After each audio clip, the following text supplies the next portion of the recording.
दिल्ली सेवा बिल को लोकसभा और राज्यसभा में पास कराने के बाद केंद्र सरकार अब मुख्य चुनाव आयुक्त और अन्य चुनाव आयुक्तों की नियुक्ति से संबंधित एक बिल लाने की तैयारी में है।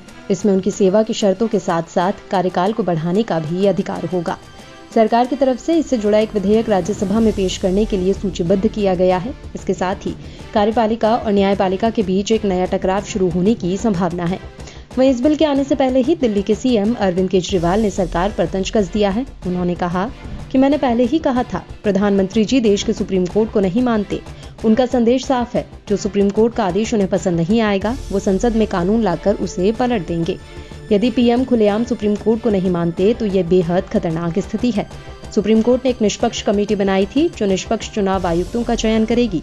सुप्रीम कोर्ट के आदेश को पलटकर मोदी जी ने ऐसी कमेटी बना दी जो उनके कंट्रोल में होगी और जिससे वो अपने मनपसंद व्यक्ति को चुनाव आयुक्त बना सकेंगे। इससे चुनावों की निष्पक्षता प्रभावित होगी।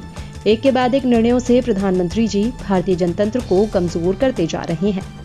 अब इस विधेयक के अनुसार चुनाव आयुक्तों की नियुक्ति राष्ट्रपति द्वारा एक चयन समिति की सिफारिश पर की जाएगी। प्रधानमंत्री इसके अध्यक्ष होंगे। लोकसभा में विपक्ष के नेता और प्रधानमंत्री द्वारा नॉमिनेट एक केंद्रीय मंत्री इसके सदस्य होंगे।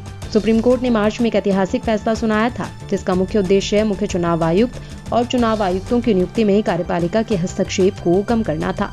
सुप्रीम कोर्ट ने अपने फैसले में कहा था कि उनकी नियुक्तियां प्रधानमंत्री, लोकसभा में विपक्ष के नेता और भारत के मुख्य न्यायाधीश की सदस्यता वाली एक समिति की सलाह पर राष्ट्रपति द्वारा की जाएंगी।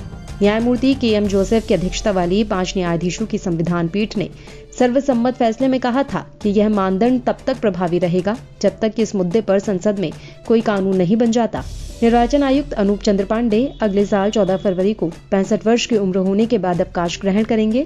वह 2024 के लोकसभा चुनावों की संभावित घोषणा से कुछ दिन पहले अवकाश ग्रहण करेंगे।